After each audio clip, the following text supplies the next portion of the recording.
꿈을 가진 자의 마음으로 살아라라는 제목으로 말씀을 나누려고 하는데요. 사람들은 전부 다 꿈을 가지고 살지 않습니까? 꿈이 없으면 희망도 없는 거죠. 그래서 우리의 꿈만큼 우리는 성공할 수 있다라고 말합니다. 이 말에 대해서 어느 누구도 반박하지 않겠죠. 내가 가진 그 꿈을 가질 때에 우리는 그 꿈만큼 그것을 이루려고 하는 마음도 생겨나기 때문에 그 꿈을 이루어내죠. 라이트 형제는요, 비행기를 꿈꾸었고 실제로 라이트 형제를 통해서 하늘을 나는 꿈이 실현되어졌습니다. 과거에 로봇을 상상하고 또 컴퓨터를 상상했을 때 그것이 상상으로 끝날 것 같았지만 지금은요, 엄청난 과학기술의 발달을 통해서 사람과 같은 로봇가 만들어지고 정말 똑똑한 AI의 인공지능의 컴퓨터가 만들어지는 그런 시대가 되었습니다. 모두가 꿈을 꾸었기 때문에 이루어졌던 하나의 소망인 것이죠. 하나님의 자녀들에게도요, 하나님은요 동일하게 그런 꿈들을 꾸기를 원하시죠. 아무리 큰 문제와 심각한 어려움이 있다 할지라도 하나님께서 우리 가운데 주신 그 꿈들을 통하여 그 꿈이 그 어려움과 환난조차도 이겨낼 수 있는 소망의 꿈으로 그것이 우리 가운데 드러나기를 원하고 있다는 것입니다. 꿈이 있는 사람이야말로 희망이 있는 사람이죠. 그러나 반대로 꿈이 없으면 희망도 없습니다. 저도 꿈이 있고 아마 여러분들도 꿈이 있을 거예요. 그 꿈이 크든지 작든지 그 꿈이 있기 때문에 하루하루를 견딜 수 있는 어떤 에너지가 생겨나지 않습니까? 특별히 하나님의 백성들은요, 하나님께로부터 받은 비전이 있습니다. 그 비전을 붙잡을 수 있기 때문에 우리는 무언가 할 수 있는 거예요. 왜냐하면 그 비전이 주어졌다는 것은 그 비전을 이룰 때까지 하나님은 절대로 우리를 포기하지 않는다는 것입니다. 그래서 우리는 늘 하나님 앞에 붙잡힌 바 된 삶을 살아가게 되는 것이죠. 우리에게 꿈이 중요한 것은 꿈이 있어야 목표가 생기고 그 목표가 생겨야 우리는 그 목표에 맞는 계획들을 만들어가는 거예요. 사람들이 태어나서 그냥 허무하게 인생을 살다가 마치는 것은요, 꿈이 없기 때문에 그런 거죠. 그러나 꿈이 있으면 우리는 그 꿈을 이룰 수 있는 플랜을 만들고 그 플랜 안에서 최선을 다해서 우리의 삶을 후회 없이 살아가게 되는 것입니다. 성경은 이것을 영적 부자라고 말하고 있습니다. 우리 마음속에 하나님의 주신 그 비전과 꿈이 풍성해질 때 우리는 그 영적 부자의 마음을 통해서 세상 앞에 더 아름다운 모습으로 세워져 가게 되는 것이죠. 성령이 충만한 사람이 영적 부자가 되는 거예요. 늘 우리 마음속에 세상의 마음이 아니라 하나님이 주시는 마음을 통해서 늘 성령의 충만한 삶을 통해서 하나님의 그 성령을 받게 되면 어떻게 되는 거예요? 성령이 임하시면 권능을 받고 땅끝까지 이르러 하나님의 복음에 증인되는 삶을 살아가게 되는 것이죠. 바로 이것이 하나님이 우리 가운데 주신 비전이라는 것입니다. 이 비전을 가질 수 있을 때 우리는 세상을 바라보는 눈도 달라지게 되고 가족을 바라보는 시선도 달라지게 되는 것입니다. 성령을 받으면 비전이 생기고 비전을 받으면 능력이 생기는 거예요. 하나님을 믿는 사람들에게 어떤 능력이 있습니까? 라고 물을 때 그것은요, 성령께서 주시는 그 사명에 따라 능력이 달라지죠. 누군가에는 병을 고칠 수 있는 능력도 주시고 또 누군가에게는 세상을 앞질러 볼 수 있는 그런 비전의 능력도 주시고 저마다의 사람들의 마음속에 하나님은요, 각양의 은사대로 그 능력들을 허락해 주시는데 그것이 우리 속에 비전이 되어져서 세상 가운데 온전하게 보여지게 될 때에 그 능력이 하나님을 증거하게 되는 도구로 사용되어지시는 것입니다. 비전의 힘이 무엇입니까? 먼저 오늘 성경에서요, 욕망이라고 말합니다. 우리가 흔히 욕망하면 좀 잘못된 것으로 이야기하는데 성경은 우리 인생 가운데 욕망이 필요하다라고 말씀을 하는 것이죠. 이 욕망이 무엇입니까? 욕망은요, 어떻게 말하면 비전을 꿈꿀 수 있는 우리 마음의 욕심이라고 이야기합니다. 갖고자 하는 마음, 하고자 하는 마음, 채우고자 하는 마음, 이 마음을 욕망이라고 하는데 오늘 본문 12절과 13절에서 말합니다. 내가 이미 얻었다 함도 아니요 온전히 이루었다 함도 아니라 오직 내가 그리스도 예수께 잡힌 바 된 그것을 잡으려고 쫓아가노라. 형제들아, 나는 아직 잡은 줄로 여기지 아니하고. 바울의 마음속에 하나님의 주신 그 비전과 욕망이 있었습니다. 그것을 붙잡고 싶어서, 그것을 마음에 채우고 싶어서 그 마음대로 삶을 살아가기 위해서 바울은 철저하게 그 욕망의 꿈을 꾸며 살았던 사람이었습니다. 바로 이와 같은 바울의 마음이 오늘 우리 속에 있어지게 될 때 우리에게도 하나님이 주신 꿈을 꿀 수 있는 마음을 갖게 되는 것이죠. 그 대망의 마음이요, 세속적인 욕망이 아니라 하나님께로부터 온 욕망이라면 그 욕망은요, 놀라운 하나님의 꿈을 이뤄낼 수 있는 큰 영향력들을 발휘하게 되는 것입니다. 사람에게 가장 강력하고 지속적인 행동의 동기는요, 욕망입니다. 욕망이 있어야 행동할 수 있는 거예요. 우리 마음속에 무언가 행하고자 하는 그 마음의 열정이 있어야 그 길로 나아갈 수 있는 용기를 갖게 되는 것이죠. 살 소망이 없다는 것은요, 욕망이 없는 거예요. 인생을 살아가면서 지치고 나고자 되어지고 살 소망 없이 그렇게 살아가는 인생들은 그 마음속에 무언가 살아내야 될 욕망들이 없기 때문에 그렇게 쉽게 무너지는 것입니다. 거룩에 대한 불만을 가져야 됩니다. 이 거룩에 대한 불만이 욕망으로 바뀌어질 때에 우리 속에 하나님의 주신 생명력들이 살아나게 되는 것이죠. 욕망은 인생의 강력한 동기부여가 되어집니다. 우리를 자극하게 되죠. 말씀으로 우리의 심령 속에 하나님의 주신 비전과 그 꿈들이 꿈틀거리기 시작할 때에 우리는 그 꿈의 욕망을 통해서 내가 이 땅 가운데 허투루 보내진 인생이 아니구나, 나를 통해서도 무언가 이루어져갈 하나님의 비전들이 있구나를 꿈꾸게 될 때 우리는 더 귀한 존재가 되어질 수가 있는 것입니다. 여기 이대로 좋다라고 그냥 주저앉아 있어버리면 발전이 없는 거예요. 거룩함에 대한 불만을 가지고 거룩함으로 나아가고자 하는 욕망 속에서 이 상황을 뛰어넘을 수 있는 믿음의 용기를 가질 때 우리는 이 상황에서부터 떨어져 나갈 수 있는, 이 힘든 상황으로부터 탈피할 수 있는 하나님의 은혜를 갖게 되는 것이죠. 우리 모두의 마음속에 여러 가지 많은 소망들이 있을 것입니다.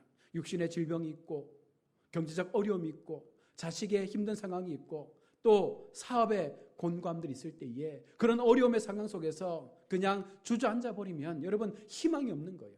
요즘 같은 코로나 시대 속에 많은 중견기업들, 특별히 자영업자들이 무너지고 있습니다. 매일같이 문을 닫고 점포를 정리하는 상황 속에서 그들이 그 자리에서 좌절해버리면 더 이상의 소망은 없는 거예요. 힘들지만 이 힘든 상황 속에서도 무언가 나를 통하여 일하실 하나님의 꿈과 비전이 있다면 지금 이 상황을 버틸 수 있는 마음을 가지고 내가 무엇을 할 것인가에 대하여 그 꿈을 가질 수 있을 때, 그 욕망의 꿈틀거림 속에서 내가 몸부림칠 수 있을 때 우리는 그 상황을 이겨낼 수가 있는 것이죠. 코로나는 우리만 겪는 것이 아니라 전 세계 70억 모든 인구가 지금 당하고 있는 고통의 시간 아닙니까? 그럼에도 누군가는 이 상황을 버티는 사람이 있습니다. 또 누군가는 이 상황 앞에 무너져버리는 사람들도 있다는 것이죠. 나는 어떤 사람입니까? 하나님 앞에 내가 올바른 욕망의 삶으로 나아간다면 이 상황을 우리는 분명히 믿음의 눈으로 이겨내게 될 줄로 믿습니다. 철창에 갇힌 호랑이는요, 이미 맹수가 아니지 않습니까? 야생력을 잃어버리면 그 호랑이는 힘이 없는 거예요. 사자는요, 배고플 때만 사냥을 한대요. 그만큼 우리 인생 가운데 갈급함이 있으면, 욕망이 있으면, 배고픔이 있으면 우리는 야생의 힘을 통하여 세상을 향하여 나아갈 수 있는 그 마음을 갖게 되는 것입니다. 욕망은 가로막힌 방해물을 뛰어넘고 어려운 상황을 견디게 하고 또 다시 한번 시시한 우리의 자존심을 떨쳐버리고 정말 하나님 앞에 그 믿음의 마음으로 살고 싶은 그와 같은 삶으로 우리를 변화시키는 것이 바로 욕망이라는 것입니다.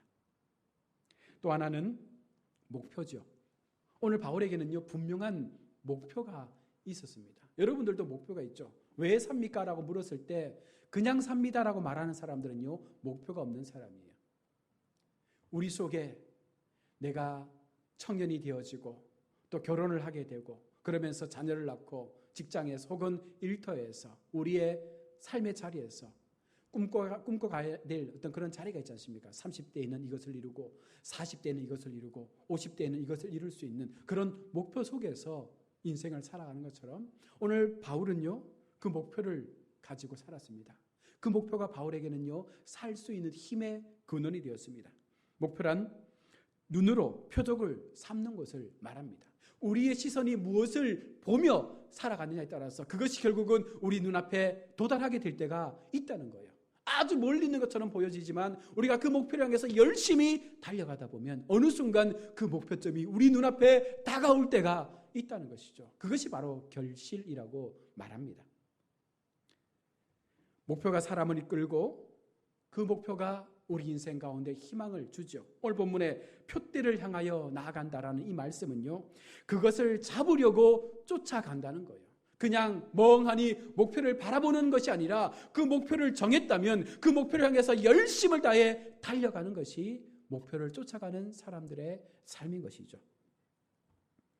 목표가 있어야 집중력이 생기고 집중력이 있어야 그 목표에 도달하게 됩니다. 시선이 목표를 바라보고 발걸음이 그쪽으로 향하여 나아갈 수 있을 때 우리는 그 목표를 이룰 수 있는 믿음의 삶을 사는 거예요. 우리가 늘 교회 속에서 말씀을 들을 때 접하는 게 무엇입니까? 내가 바라보는 시선이 아니라 하나님이 바라보는 그 시선 앞에 내 시선을 고정해라. 내가 걸어가는 모든 인생의 걸음 속에서 내 의지로 걸어가는 것이 아니라 하나님께서 인도하시는 그 걸음대로 걷다 보면 그것이 하나님의 비전이 이루어지는 것이 될 것이다 라고 말하지 않습니까? 내가 바라보는 것이 아니라 하나님이 바라보게 하신 그 목표를 향해서 우리의 믿음의 걸음을 걸어가야 하는 것이죠. 이 세상에서 가장 강력한 무기는요, 우리 마음속에 불타오르는 열정의 마음입니다. 그 비전의 마음들이 우리를 목표로 이끌어가게 되고 그 영혼의 불을 지르게 될 때에 우리는 그 뜨거움을 통하여 세상 앞에 더 담대하게 우리의 삶을 펼쳐갈 수가 있는 것입니다. 사냥개가 먹이의 냄새를 맡고 달아나는 짐승을 쫓아가는 것처럼 목표를 쫓는다는 것은요, 바로 그와 같은 마음을 통하여 세상 속에, 이 거친 세상 속에 우리에게 주신 하나님의 그 비전과 마음을 가지고 그것을 붙잡기 위해서 달려가는 것이죠. 여러분, 낚시 좋아하는 사람들은요, 밤낚시 새벽 3시에도 벌떡 일어나 낚시터로 간다고 합니다. 왜냐하면 그 낚시를 통해서 얻어지는 손맛의 즐거움을 알기 때문에 그렇다고 말하는데요. 여러분, 우리 마음속에 그 마음이 있어야 되는 거예요. 하나님께서 내게 주신 그 불타는 욕망 속에서, 그 목표 속에서 내가 그것을 붙잡을 때 느껴지는 그 희열과 감동이 얼마나 큰 것인지를 경험한 사람들은요, 더 하나님 앞에 기도하게 되고 그 목표 앞에 우리 자신의 삶을 내놓게 되는 거예요. 동일하게 예배 속에서 기도하는데 누군가는 기도의 응답을 받고 누군가는 응답받지 못할 때가 있습니다. 응답을 받은 사람은요, 더 뜨겁게 기도하죠. 왜? 그 기도의 맛을 알기 때문에. 하나님을 믿는 그 믿음의 시간을 통해서 내가 얻었던 그 놀라운 하나님의 사랑을 경험한 사람들은 그 뜨거움을 알기 때문에 아침이든 밤이든 저녁이든 하나님 앞에 기도하게 되는 거예요. 그 신앙을 지키기 위해서 열심히 살아가게 되는 것입니다. 그리고 비전은요, 우리의 먼 곳을 내다볼 수 있는 힘을 길러줍니다. 목표를 세우고 달려갈 수 있는 마음을 갖도록 만들어주는 것이죠.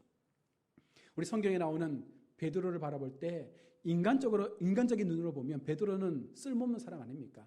그 당시에 어부는요, 가장 하층민의 계급이었습니다. 아무도 인정해주지 않는 그런 어부 베드로를 하나님은요, 비전의 사람으로 본 거예요. 그리고는 베드로를 선택했을 때 그 베드로의 마음속에 하나님이 보신 게 무엇입니까? 유명한 설교가요, 선견자요, 세상을 흔들어 놓을 수 있는 사명자로 그 베드로를 하나님은 본 거죠.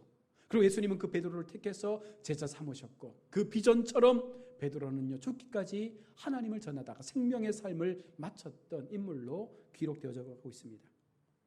바울이 말하는 표대를 향한다는 것은요, 표대를 똑바로 바라보고 그 바라보게 하신 하나님의 비전을 통하여 내가 어떻게 이 땅에서의 삶을 살아갈 것인가에 대하여 고민하고 힘쓰고 나아가라라는 것입니다. 끝으로 바울이 가졌던 힘이 무엇입니까? 바로 상급이 있다는 거예요. 우리가 예수님을 믿을 때에 그냥 믿으면 믿을 이유가 없어요. 예수 믿고 났는데 제약되는 것도 많지 않습니까? 술도 못하게 하죠. 담배도 못하게 하죠. 여러 가지 많은 세상적 오락들, 유의들도 못하게 막지 않습니까? 그렇게 살면 재미없습니다. 그런데 하나님께서 예수 믿는 우리에게 주신 상급이 있다는 거예요. 그 상급이 무엇입니까? 첫 번째가 천국을 얻는 자가 되도록 해주시겠다는 거예요. 저와 여러분 모두가 인생에서의 마지막 마침을 찍을 때가 있을 거예요. 태어나는 것에는 순서가 있을지 몰라도 하나님께로 가는 그 죽음 앞에는 어느 누구도 순서가 없습니다. 지금이라도 하나님께서 너 와라고 하면 우리는 하나님 앞에 갈 수밖에 없어요. 그 죽음의 자리에 설 수밖에 없는 것이 우리 인생입니다. 그러나 여러분, 예수 믿는 우리가 왜 평생의 삶을 세상의 좋은 것들을 누리지 못하면서도 그렇게 악착같이 하나님의 목적을 붙잡고 살아왔습니까? 우리 속에 주실 하나님의 상급이 있기 때문이죠. 내가 너를 구원의 백성 삼아서 너의 이름을 생명록에 기록해서 장차 죽음 이후에 영원토록 살아가야 될 너의 인생의 그 삶 가운데 천국의 아름다운 인생을 내가 제공해 주겠다라고 말씀을 하고 있는 것입니다. 우리가 지금까지 열심히 이 싸움을 하고 있는 것도요, 이 상급을 받기 위한 우리의 마음인 것이죠. 고대 올림픽 경기에 보면 여러 가지 많은 그림들이 있는데 항아리에 그려진 그림 속에 이 그림이 있습니다. 남자가 하체가 벗겨진 채로 그 그림 속에 등장하고 월계관을 쓰고 있는 그림이 등장합니다. 이 그림엔 유래가 있는데요, 열심히 달리기를 하는데 그만 그 남자의 중요 부위를 가린 묘포가 풀어져서 떨어져 버린 거예요. 보통 사람 같으면 다시 그것을 주워서 묶어서 뛰어갈 텐데 이 남자는요, 그것은 부끄럽지 않습니다. 내가 정해놓은 저 결승점에 도달해서 내가 반드시 이겨야겠다는 그 마음을 가지고 최선을 다해 달려서 그가 1등을 하고 난 이후에 그려진 그림이라는 것이죠. 바로 이것이 목표를 향해 달려가는 것입니다. 우리의 수치스러운, 우리의 잘못된 부분들 보지 않습니다. 하나님 주신 비전만을 바라보며 열심히 앞만 보며 달려갔을 때에 우리에게는요, 그 생명의 면류관이 우리 가운데 허락되어지는 것입니다. 상은 누구에게나 주는 것이 아닙니다. 오직 이긴 자에게만, 오직 그 믿음의 걸음을 끝까지 달려간 사람에게만 이 상급이 주어지는 것이죠. 바울은 하나님으로부터 내려질 그 상급에 대한 욕심을 가졌습니다. 그리스도 예수 안에서 위에서 부르신 부르심의 상을 위하여 쫓아가노라. 오늘 14절의 말씀처럼 이 바울은요, 위로부터 내려올 그 하나님의 상급을 바라보면서 열심히 그 신앙의 경주를 달려간 것입니다. 상을 사도 바울은요, 고린도전서 9장 24절과 27절에서 이렇게 표현하고 있는데요, 제가 공동 번역으로 읽어드리겠습니다.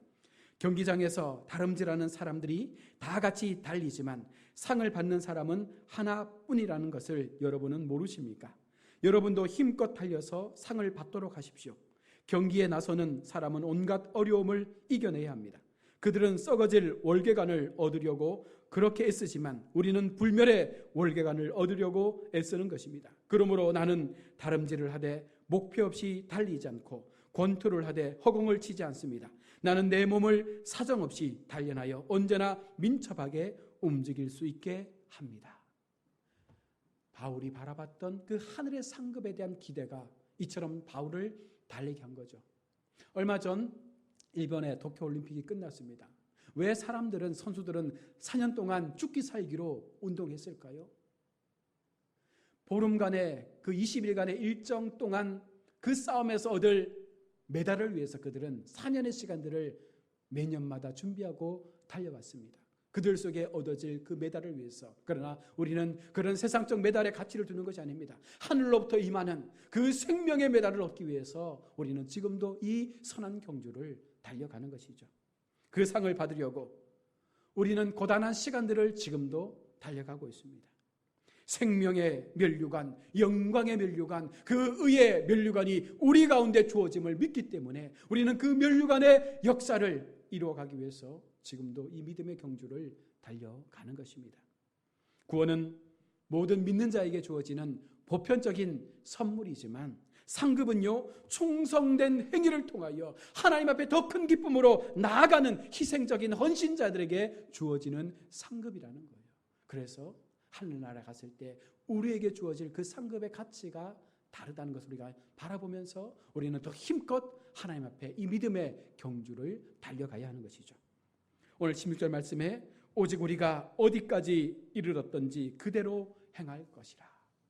지금 우리의 자리가 어디인지 몰라도, 지금 앞으로 달려가야 될 그 길이 어디까지인지 몰라도 우리는 최선을 다해서 그 마지막을 향해서 달려갈 수 있는 하나님 앞에 믿음의 삶으로 나아가야 하는 것입니다.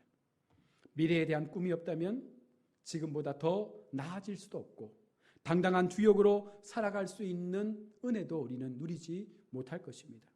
하늘을 찌를 것 같은 거목도요, 그 작은 씨앗 속에서 숨겨져 있었던 그 생명력 속에서 하늘을 치솟아 올라갔던 것처럼 우리가 바로 그와 같은 숨겨진 하나님의 생명력이 있는 비전의 사람들로 세움을 받았기 때문에 오늘 이 자리에 있는 줄로 믿습니다. 여러분, 그 마음을 가지고 여러분 힘을 내십시오. 용기를 내십시오. 담대한 믿음의 마음을 가지십시오. 반드시 하나님께서 하나님의 백성에 대하여 결코 그 손을 놓지 않는다라는 그 믿음의 마음을 통하여 살아갈 수 있다면 우리도 바울처럼 하나님 주신 그 표대를 향한 삶의 비전을 통하여 온전한 꿈을 이루는 자리에 세워지게 될 줄로 믿습니다. 다 쓰고 죽어라 라는 책이 있거든요. 돈을 벌고 풍족하게 사는 방법을 제시한 이 다 쓰고 죽어라의 저자들이 재무 설계자이자 인생 설계사들이 합동으로 지은 책인데요. 인생의 가치, 이 돈의 가치에 대하여 지고 있는 것이 중요한 것이 아니라 내게 주어진 것이라면 세상을 향하여 아름답게 쓰고 죽는 것이 훨씬 더 의미 있다는 거예요. 아무리 많이 모아놓아도 죽고 나면 그 재물 사라지지 않습니까? 그럴 바에 잘 쓰자는 거예요.